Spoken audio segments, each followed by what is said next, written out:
प्यारे बच्चों, class 9th maths में वर्कशीट नंबर 93 में चतुर्भुज का पुनरावृत्ति पर आधारित कुछ क्वेश्चन हैं। इस वर्कशीट में जो फर्स्ट क्वेश्चन है उसमें क्या है, दी गई आकृति ए बी सी डी एक समांतर चतुर्भुज है जिसमें पी और क्यू क्रम से सम्मुख भुजाओं ए बी और सी डी के मध्य बिंदु हैं। यदि ए क्यू डी पी और को एस पर प्रच्छेद करे और बी क्यू सी पी को आर पर प्रच्छेद करे तो दर्शाइए कि पी एस क्यू आर समांतर चतुर्भुज है। मीन्स इनका कहना है कि in case A B C D is a parallelograms and P and Q are point lie on AB and CD respectively as midpoint, and S is a intersecting point of AQ and DP, then and R is a point of BQ and CP as intersect point, then prove that PSQR is a parallelograms. Simple सी आप समझें इसको कि यदि आपके पास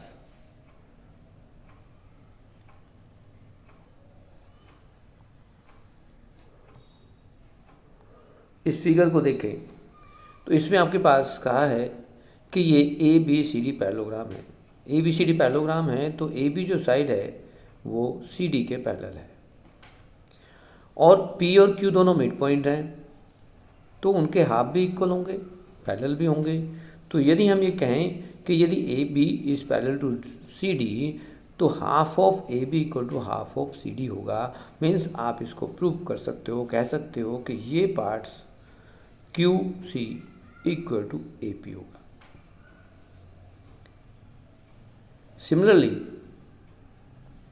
आप ये कहें कि A D is parallel to P सी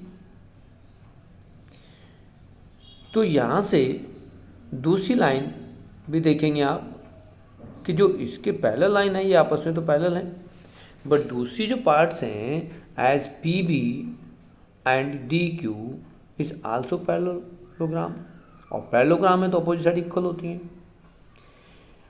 अब आप सेकंड ये कहें कि जब ये पैरेललोग्राम होगा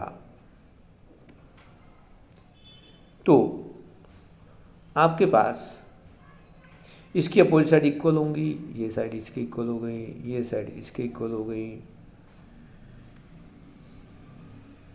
आपने अभी ये कहा और प्रूफ किया कि A B is parallel to Q C, तो आपके पास जब ये साइड इसके इक्वल एंड पैरेलल है तो ये साइड भी इक्वल एंड पैरेलल होंगी, ये भी एक पैरेललोग्राम हुआ। सिमिलरली हम ये भी प्रूव कर चुके हो कि ये पार्ट्स इसके इक्वल एंड पैरेलल है तो ये भी एक पैरेललोग्राम होगा, और पैरेललोग्राम की जो साइड होती हैं आपस में पैरेलल होती हैं। तो आपको यदि आप यहाँ दिखाना चाहें कि एक अदर पैरेललोग्राम जो बना इसमें ये एक पैरेललोग्राम बना क्योंकि ये साइड इसके पैरेलल हुई और ये साइड इसके पैरेलल हो गई, तो पी आर क्यू एस या P S Q R is also parallelogram. Next second question में आप करेंगे तो सेकंड क्वेश्चन में भी आपको कहा है कि त्रिभुज ए बी सी एक त्रिभुज है जिसका कोण सी समकोण है। कर्ण ए बी के मध्य बिंदु एम है से होकर बी सी के समांतर खींची गई रेखा ए सी और को डी पर प्रच्छेद करती है। दर्शाइए कि सी एम बराबर M A equal to half of A B. यदि आप इस फिगर को इस क्वेश्चन के अनुसार बनाना चाहते हैं तो ये एनसीईआरटी का क्वेश्चन है। एनसीईआरटी में क्वेश्चन है कि यहाँ एक आपके पास एक ट्राइंगल है ए बी सी इस तरह से, और इसमें क्या है सी जो है वो 90 डिग्री है। यदि आप यहाँ ए मार्क कर दें या बी मार्क कर दें तो उसने कहा ए बी का मध्य बिंदु एम है। अब यदि हम एम को सी से मिला दें और सी के साथ ए बी सी के साथ उसने कहा है कि एम से होकर बी सी के समांतर खींची गई रेखा ए सी को डी बिंदु पर काटती है, ऐसे यहाँ काट दें। यदि कोई भी रेखा बी सी के समांतर एम डी है तो यदि ये 90 डिग्री का कोण है तो ये भी 90 डिग्री होगा, ये भी 90 डिग्री होगा। और यदि दोनों कोण ये 90 डिग्री के हो गए तो क्या हम इन दोनों त्रिभुजों को प्रूव कर सकते हैं कि समकोण हैं, कॉन्ग्रुएंट हैं, सर्वांग सम हैं? यस। देखिए, इसमें हमें कहा गया कि ये मध्य बिंदु है, एम ए बी का मध्य बिंदु है, और मध्य बिंदु प्रमेय के अनुसार, मिड पॉइंट थ्योरम के अनुसार, यदि एम मिड पॉइंट है और एम डी बी सी के समांतर है तो डी भी मिड पॉइंट होगा, और डी मिड पॉइंट होगा तो ये दोनों सी डी और ए डी इक्वल होंगे, और ये सी डी और ए डी इक्वल हैं। उसके बाद कोण, एंगल एम डी सी और angle M D A 90 degree हैं, और साइड एम डी जो है वो कॉमन है, उभयनिष्ठ है। तो यहाँ आपके पास दोनों ट्रायंगल, एक एम डी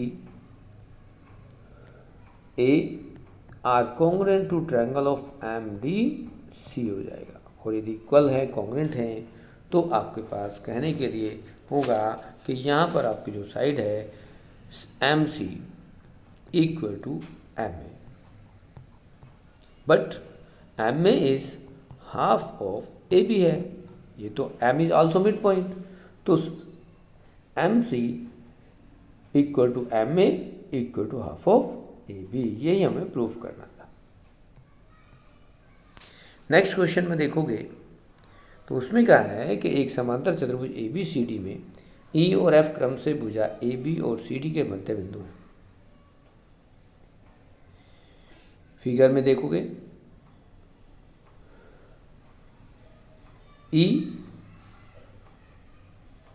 आपका ए बी का पॉइंट है ये, और एफ सी डी का मध्य बिंदु है। दर्शाइए कि रेखाखंड ए एफ और ई सी विकर्ण बी डी को समविभाजित करते हैं। तो समझना है, बुक का क्वेश्चन है। यदि आप इस त्रिभुज को लेते हैं डी क्यू सी को, और एफ मिड पॉइंट है, और ये दोनों लाइन आपस में समांतर हैं, पैरेलल हैं, तो यहाँ पी भी मिड पॉइंट होगा, पी मिड पॉइंट होगा डी क्यू का। मीन्स यहाँ पर D P equal to P Q हो जाएगा।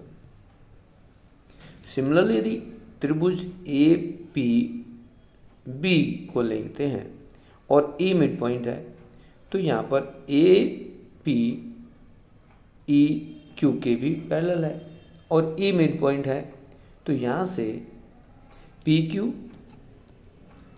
Also equal to Q B भी होगा।